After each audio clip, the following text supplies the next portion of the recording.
నమస్తే, welcome to జిల్లా dairy. నేను శివాని. ముందుగా హెడ్లైన్స్ చూద్దాం. ఖమ్మంలో బడిబాట కార్యక్రమంలో పాల్గొన్న భట్టి, తుమ్మల. విద్యా వ్యవస్థను బలోపేతం చేయడం సర్కార్ లక్ష్యమన్న భట్టి.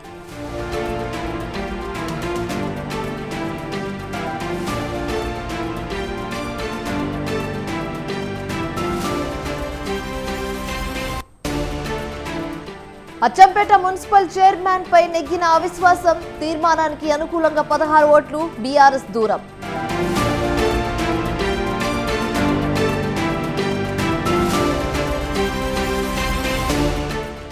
రామగుండంలో ప్రైవేట్ స్కూల్ బస్సుల ఫిట్నెస్ తనిఖీ.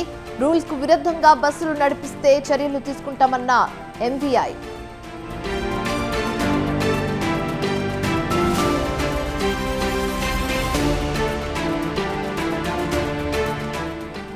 బాబు ప్రమాణ స్వీకారాన్ని లైవ్ లో చూసిన అమరావతి రైతులు. దీక్ష శిబిరంలో స్వీట్లు పంచుకున్న రాజధాని మహిళలు.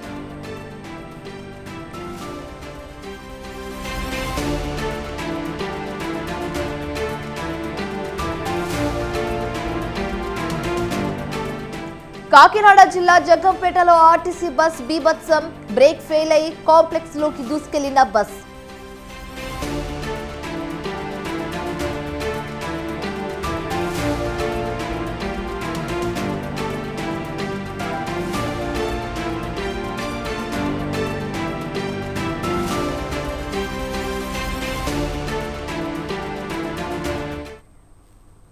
తెలంగాణలో పాఠశాలలు పునఃప్రారంభమయ్యాయి. ఖమ్మంలోని ప్రభుత్వ ఉన్నత పాఠశాలలో మంత్రులు భట్టి విక్రమార్క, తుమ్మల నాగేశ్వరరావు విద్యార్థులకు పాఠ్య పుస్తకాలు, యూనిఫామ్లు అందించారు. ప్రభుత్వ పాఠశాలలో విద్యా వ్యవస్థను బలోపేతం చేయడమే తమ ప్రభుత్వ లక్ష్యమన్నారు భట్టి విక్రమార్క. అమ్మ ఆదర్శ పాఠశాల ద్వారా మెరుగైన నాణ్యమైన సేవలు అందించేందుకు కాంగ్రెస్ సర్కార్ ముందడుగు వేసిందన్నారు. పాఠశాలల ప్రారంభ సమయంలోనే విద్యార్థులకు యూనిఫామ్, పుస్తకాలు, మౌలిక వసతులు కల్పించామన్నారు. నిరుపేద విద్యార్థులకు ప్రభుత్వ పాఠశాలలో ఇంగ్లీష్ మీడియం బోధనకు అధిక ప్రాధాన్యత ఇస్తున్నట్లు భట్టి చెప్పారు.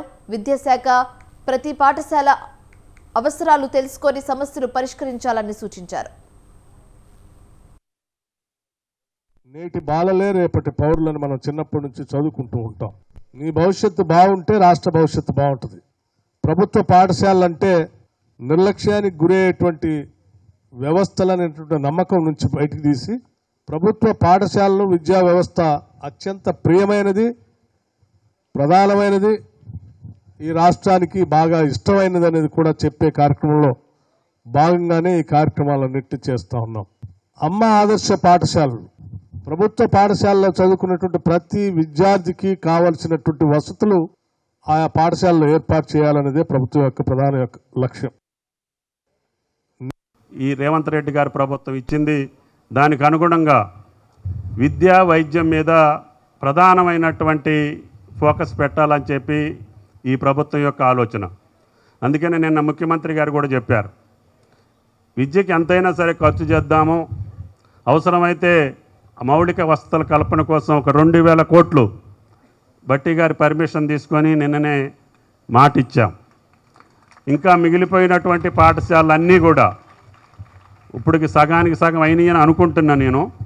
ఇంకా మిగిలిన సగం కూడా క్వాలిటీ తోటి, పద్ధతి ప్రకారంగా అధికారులు నిబద్ధతతోటి ఒక మంచి కార్పొరేట్ స్కూల్ ఎట్టుంటుందో మన స్కూల్ కూడా అదే పద్ధతిలో ఉండాలి. ఓటర్ మహాశైలకు మెదక్ బీజేపీ ఎంపీ రఘునందన్ రావు పాదాభివందనాలు అన్నారు.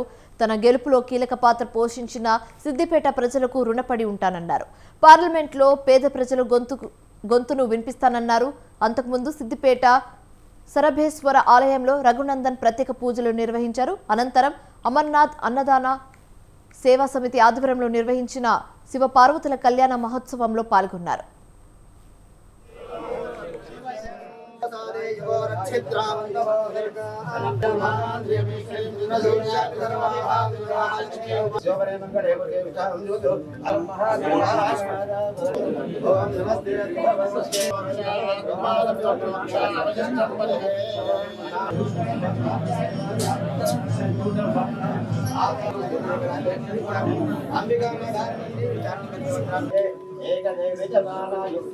పార్వతీ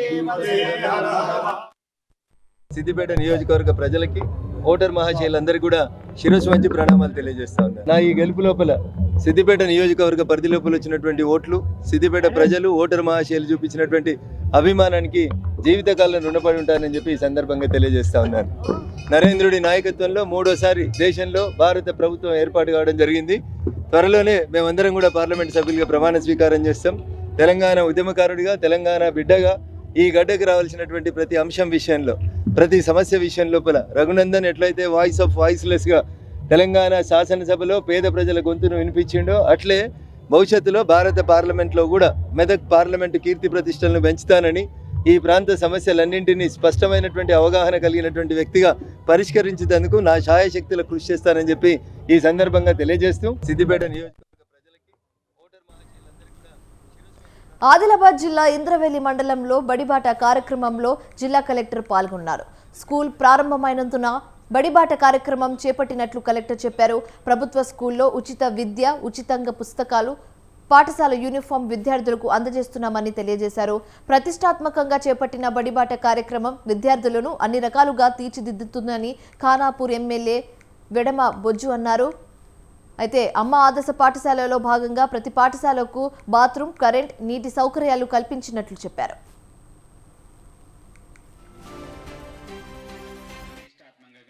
ప్రభుత్వ పాఠశాలని అన్ని రకాలుగా తీర్చిదిద్దడానికి ప్రయత్నం చేస్తుంది. మరి దానిలో భాగంగానే అమ్మ ఆదర్శ పాఠశాలలో భాగంగా ప్రతి పాఠశాలకి బాత్రూమ్ కావచ్చు, అదేవిధంగా కరెంట్ కావచ్చు, త్రాగునీరు కావచ్చు, చిన్న చిన్న మరమ్మతులకు సంబంధించిన అంశాల మీద నిధులను పూర్తి స్థాయిలో విడుదల చేయడం అనేది జరిగింది. గత నెల రోజుల నుండి ప్రతి పాఠశాలలో ఎంపీపీ స్కూల్స్ అయినా, ట్రైబల్ వెల్ఫేర్ స్కూల్స్ అయినా ప్రతి పాఠశాలలో కూడా వివో గ్రూప్ ద్వారా పనులు చేపడుతున్నారు. మరి ఆ పనులు కూడా పూర్తి స్థాయిలో కావస్తున్నాయి.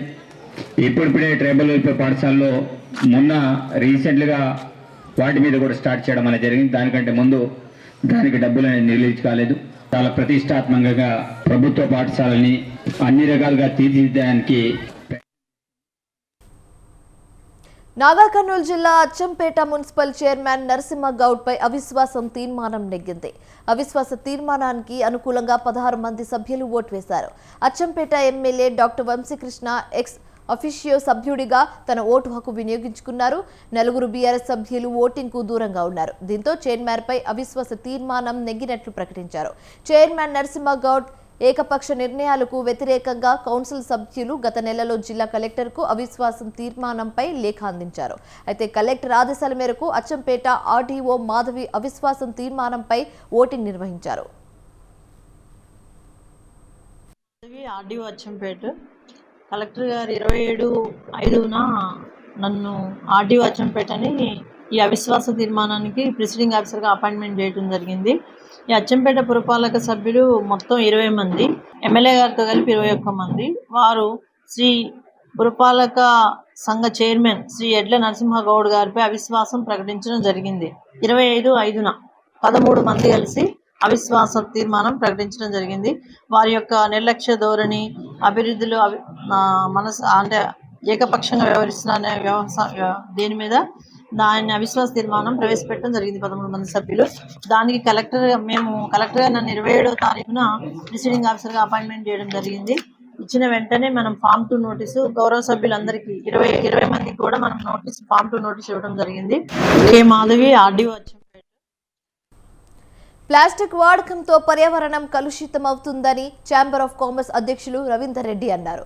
చెట్లు నడకడంతో ఉష్ణోగ్రతలు 50 డిగ్రీలకు చేరుకున్నాయన్నారు. వరంగల్లోని లక్ష్మీపురం కూరగాయల మార్కెట్లో ప్లాస్టిక్ నివారిద్దాం, పర్యావరణాన్ని కాపాడుద్దాం నినాదంతో మార్కెట్కు వచ్చే ప్రజలకు ఉచితంగా కాటన్ సంచులు అందజేశారు. అయితే ఈ కార్యక్రమం తెలంగాణ పర్యావరణ ఎన్జీఓస్ నెట్వర్క్ ఆధ్వర్యంలో జరిగింది. ప్రకృతిని కాపాడాల్సిన బాధ్యత మన అందరిపై ఉందని వారు సూచించారు. మొక్కలు నాటాల్సిన బాధ్యత ప్రతి ఒక్కరిపై ఉందని, తాము కూడా ఛాంబర్ ఆఫ్ కామర్స్ ఆధ్వర్యంలో పర్యావరణ పరిరక్షణ కోసం అనేక కార్యక్రమాలు చేశామన్నారు. శ్రద్ధ తీసుకొని మరి జాతీయ స్థాయి లోపల కూడా గవర్నమెంట్ పరంగా చాలా కార్యక్రమాలు దీని యొక్క తగ్గించడానికి ప్రయత్నాలు చేస్తున్నాయి. అలాగే రాష్ట్ర ప్రభుత్వం కూడా వాళ్ళు కూడా ప్రయత్నాలు చేస్తున్నారు. మనకు మరి మంత్రివర్యులు కూడా పర్యావరణ శాఖ ఉన్నది ఇక్కడ లోకల్గా. తప్పనిసరిగా భవిష్యత్ తరాలకు మన యొక్క పార్టిసిపేషన్ చేసుకుంటా ప్రభుత్వాలకు తోటి కూడా తోడ్పాటు ఉండి భవిష్యత్ తరాలకు పర్యావరణ లోపల ప్లాస్టిక్ వాడడం వల్ల ఎంత ఇబ్బంది అవుతుంది. అలా చెట్లు కొట్టేస్తే మనం టెంపరేచర్ 47, 48 అయిన తర్వాత డబ్బు ఉన్న వాళ్ళకు ఏసీలు పనిచేస్తాయి అనుకుంటారు. 50 తర్వాత అవి కూడా పనిచేయకపోతే మరి దానివల్ల పైసలు ఉన్నా కానీ లాభం లేదు. కానీ ప్రకృతిని కాపాడుకుంటే అందరం కూడా మనుగడ ఉంటుందని తెలియజేస్తూ మనం ప్రతి ఒక్కరం కూడా మన బాధ్యతగా మనం నిర్వర్తించాలని చెప్పి పర్యావరణం మీద కూడా చాలా శ్రద్ధ తీసుకొని మరి జాతీయ స్థాయి లోపల కూడా గవర్నమెంట్ పరంగా చాలా కార్యక్రమాలు. పెద్దపల్లి జిల్లా రామగుండం పారిశ్రామిక ప్రాంతంలో ప్రైవేట్ విద్యా సంస్థల బస్సుల ఫిట్నెస్ను ఆర్టీ అధికారులు తనిఖీ చేశారు. పాఠశాలలు ప్రారంభమైన నేపథ్యంలో విద్యార్థులను తీసుకెళ్లే బస్సుల పరిస్థితులను వారు పరిశీలించారు. వాహనాల ధృవీకరణ పత్రాలు, బస్సుల ఫిట్నెస్, డ్రైవర్ ఫిట్నెస్ సర్టిఫికెట్లను తనిఖీ చేశారు. అయితే బస్సులో విద్యార్థుల సంఖ్య, ఓవర్లోడ్ తదితర వాటిని పరిశీలించారు. నిబంధనలకు విరుద్ధంగా విద్యా సంస్థలు బస్సు నడిపితే చట్టపరంగా కఠిన చర్యలు తీసుకుంటామని motor vehicle inspector Bheem Naik అన్నారు. స్కూల్ బస్సులు ఫిట్గా లేకపోతే యాజమాన్యాలపై చర్యలు తీసుకుంటామని కూడా చెప్పారు. పాఠశాల బస్సులన్నీ తనిఖీ చేయడం జరుగుతుంది. ఫిట్నెస్, పర్మిట్, మరి డ్రైవింగ్ లైసెన్స్, ఇన్సూరెన్స్ ఈ పత్రాలు కలిగి ఉంటే పాఠశాల బస్సులు రోడ్డుకి రావాలి. ఓవర్లోడ్ ఉన్నా కానీ మేము కేసులు నమోదు చేస్తాం. ఫిట్నెస్ లేని బస్సులు సీజ్ చేయడం జరుగుతుంది. అవి ఫిట్నెస్ లేని బండ్లను ఖచ్చితంగా సీజ్ చేస్తామని తెలియజేయడం జరుగుతుంది. పిల్లలు ఓవర్లోడ్ వేయకూడదు. మరి పేరెంట్స్ కూడా దీంట్లో ఇన్వాల్వ్ అయ్యి బస్సులో ఎక్కువ పిల్లలు ఉంటే కనుక వాళ్ళు కూడా మేనేజ్మెంట్తో మాట్లాడి ఎక్కువ బస్సులు వేయాలని మేము చెప్తున్నాము. అదేవిధంగా డ్రైవర్ అండ్ కండక్టర్ ఖచ్చితంగా వాళ్ళు యూనిఫామ్లో ఉండాలా. అండ్ పిల్లలందరినీ కూడా జాగ్రత్తగా దింపేటప్పుడు వాళ్ళు జాగ్రత్త వహించాలని మేము కోరుకుంటున్నాం. ఏదైనా పత్రాలు లేని బస్సులు అయితే ఖచ్చితంగా మేము వాటిపైన చర్యలు తీసుకొని వాటిని సీజ్ చేస్తామని తెలియజేయడం జరుగుతుంది. పెద్దపల్లి జిల్లా రామగుండం మండలంలో డబుల్ బెడ్రూమ్ ఇల్లు మంజూరు చేసి పట్టాలు పంపిణీ చేయాలని తహసీల్దార్కు లబ్ధిదారులు వినతి పత్రం అందజేశారు. ఇళ్ల నిర్మాణ పనులతో పాటు రోడ్లు, డ్రైనేజ్, మంచినీటి సౌకర్యం, విద్యుత్ పనులను త్వరలో పూర్తి చేసి డబుల్ బెడ్రూమ్ ఇల్లు అందించాలని వారు కోరారు. దినసరి కూలీలుగా తాము బతుకులు వెలదీస్తున్నామని వారు తెలిపారు. ఏళ్ల తరబడి అద్దె ఇళ్లకు కిరాయిలు చెల్లించలేక కుటుంబాలను పోషించలేక ఇబ్బంది పడుతున్నామని చెప్పారు. కాంగ్రెస్ ప్రభుత్వ హయాంలో అయినా తమకు న్యాయం చేయాలని పేదలకు వేడుకున్నారు. మా ఇంట్లో మాకు ఇవ్వండి దయచేసి, మేమందరం బాధపడుతున్నాం. ఇప్పుడు వర్షాకాలం వస్తుంది, పనులు నడవాయి. మేము సర్వెంట్ క్వార్టర్స్లలో ఉంటున్నాం, కిరాయిలు కట్టలేకపోతున్నాం. ఎంత పని చేసినా అంతే వస్తుంది మాకు. ఒకరు పోతే ఒకరు కూలీ చేసుకుని బతుకుతాం. దయచేసి ఎంత తొందరగా మాకు అందరికి ఇండ్లు ఇస్తే అంత మంచిది. అది పట్టాలు కూడా వచ్చినట్టు చేయండి. మా ఇంట్లో పనులు అయితే పోయి చూసినాం, పనులు కూడా అయినట్టు చూడండి. మేము అందరం కోసమే, ఒక్కరి కోసం కాదు. అందరు బాధపడతారు. అందరు పూటకు లేనట్టు ఈ పూట చేసుకుంటే ఆ పూటకు తినేటోళ్ళం ఉన్నాం. కిరాయిలు వెళ్తలేవు. ఇప్పుడు ముఖ్యంగా నేను సర్వెంట్ కోటలు ఉన్నా. ఇప్పుడు పొద్దున్న ఇక్కడికి రావాలంటే వాళ్ళకి చేయండి, మాకు వెళ్ళనియదు. ఇప్పుడు అందరు ఇండ్లు లేనలే ఉన్నాం. ఇండ్లు వచ్చినట్టు చేయండి దయచేసి. ఆ నిధులు కూడా కొంచెం విడుదలయ్యి మాకు వచ్చినట్టు చేయండి. మా ఇంట్లో మాకు ఇవ్వండి దయచేసి, మేమందరం బాధపడుతున్నాం. ఇప్పుడు వర్షాకాలం వస్తుంది, పనులు నడవాయి. మేము సర్వెంట్ క్వార్టర్స్లలో ఉంటున్నాం. కార్మిక సంఘం ఎన్నికలు నిర్వహించాలని బసంత్ నగర్ కేశవరాం సిమెంట్ ఫ్యాక్టరీ వద్ద కాంట్రాక్ట్ కార్మికులు ధర్నా చేశారు. సిమెంట్ ఫ్యాక్టరీలో గుర్తింపు కాంట్రాక్ట్ కార్మిక సంఘం ఎన్నికలను యాజమాన్యం వాయిదా వేస్తుందని ఆందోళన చేపట్టారు.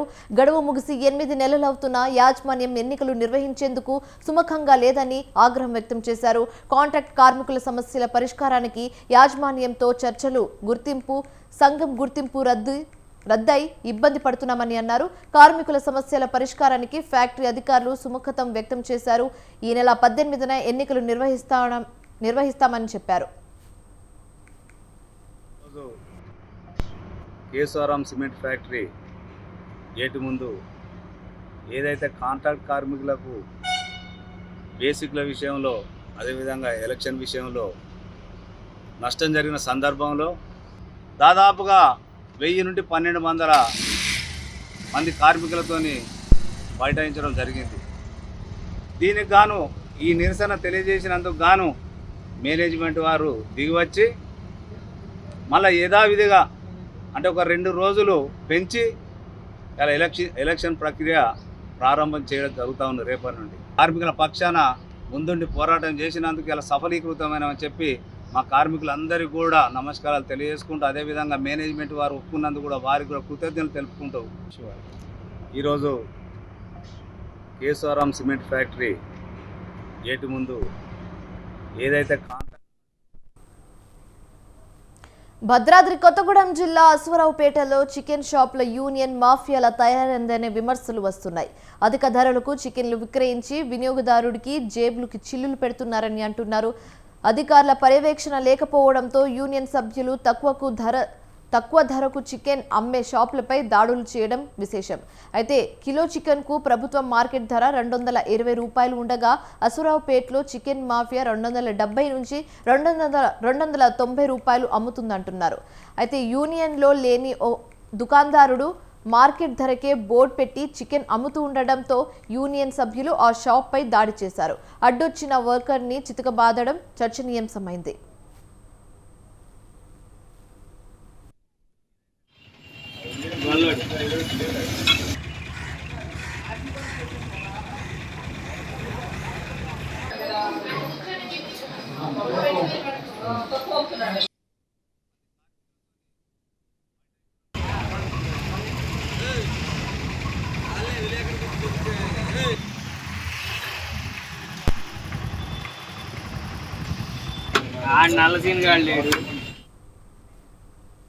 తుళ్లూరు దీక్ష శిబిరంలో ఎల్ఈడి స్క్రీన్లు పెట్టి చంద్రబాబు నాయుడు ప్రమాణ స్వీకార కార్యక్రమాన్ని రాజధాని రైతులు, మహిళలు ప్రత్యక్షంగా తిలకించారు.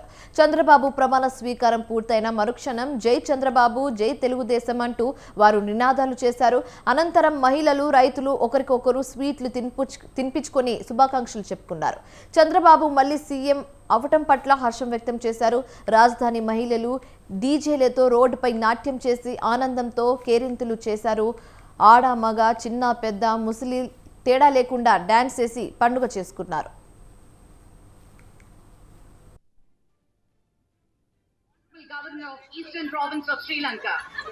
మన ముఖ్యమంత్రికి మద్దతు తెలపడానికి హిట్ కొట్టినటువంటి ముఖ్యమంత్రి గారి మద్దతు general Bangladesh, Consul General Netherlands, Consul General USA Jennifer Adriana Larson, and Consul General Iran Mehdi Sagharoki, and Central.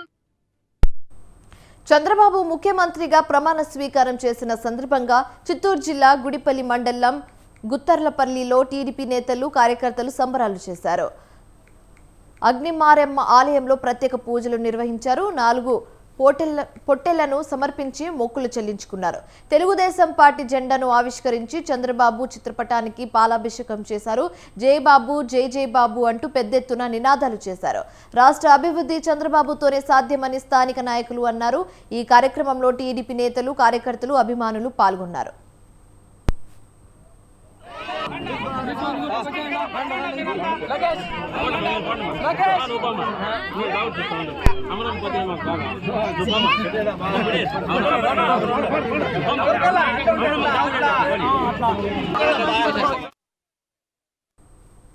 భారీ మెజారిటీతో గెలిచిన నంద్యాల జిల్లా బనగాపల్లి ఎమ్మెల్యే బీసీ జనార్దన్ రెడ్డి మంత్రిగా ప్రమాణ స్వీకారం చేయడంతో టీడీపీ శ్రేణుల్లో హర్షం వ్యక్తమైంది.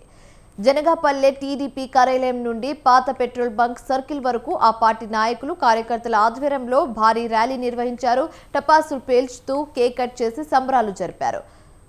బనగాపల్లె 40 ఏళ్ల చరిత్రలో ఎవరికి దక్కని మంత్రి పదవి జనార్దన్ రెడ్డికి వచ్చిందని వారు పండుగ చేశారు.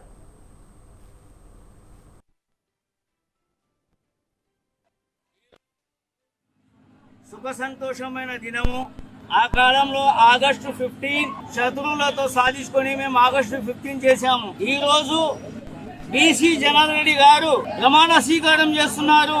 45 ఏళ్ల తర్వాత ఇక్కడ బనాన్పల్లిలో మినిస్టర్ గారు అవుతున్నారు కాబట్టి ఆయన యొక్క సుఖ సంతోషానికి మేమంతా కృషి చేసి ఆయనకు గెలిపించుకున్నాము. ఎందుకంటే చాలా శత్రువులు అన్న వెంట పడ్డారు, మన వెంట పడి వాళ్ళు గెలుపు కాకూడదని వాళ్ళు ఎన్నో కలలు కన్నారు. కానీ ఆ కళలు ఉతవుతా అయిపోయినాయి. ఈరోజు మాకు సుఖ సంతోషమైన దినము. ఆ కాలంలో మోష్ పబ్ ద్వారా వెలుగులోకి వచ్చిన చీటింగ్ కేసును ఛేదించినట్లు మాదాపూర్ డీసీపీ వినీత్ వెల్లడించారు. ఢిల్లీ నుంచి వచ్చిన 6 వ్యక్తుల ముఠాగా ఫామ్ ఏర్పడి నిరుద్యోగ యువతులను ట్రాప్ చేసి పేర్లు మార్చి డేటింగ్ సైట్లలో ఫోటోస్ పెట్టి చాట్ చేస్తారని చెప్పారు. అబ్బాయిలను ట్రాప్ చేసి డెవిల్స్ నైట్ పేరుతో వారికి ప్రత్యేక మెమోను అమ్మాయితో వచ్చిన కస్టమర్కి ఇస్తారని వెల్లడించారు. అయితే బిల్లింగ్ సమయంలో అమ్మాయి చీట్ చేసి పారిపోతుందని ఎక్కువ వేసిన బిల్లులను అబ్బాయిల చేత కట్టిస్తారన్నారు. మొత్తం 8 మొబైల్స్, కియా కార్లను సీజ్ చేసినట్లు తెలిపారు. Cherukupalli Sai Kumar, Mosh pub manager, ఓనర్లు తరుణ్, జగదీష్ సహా 7గురిని అరెస్ట్ చేసినట్లు డీసీపీ చెప్పారు. టీఎస్ లిమిట్స్ ఉన్న ఒక మాష్ పబ్ జరిగిన ఘటన గురించి మనకు ఒక ఇన్ఫర్మేషన్ దొరికింది.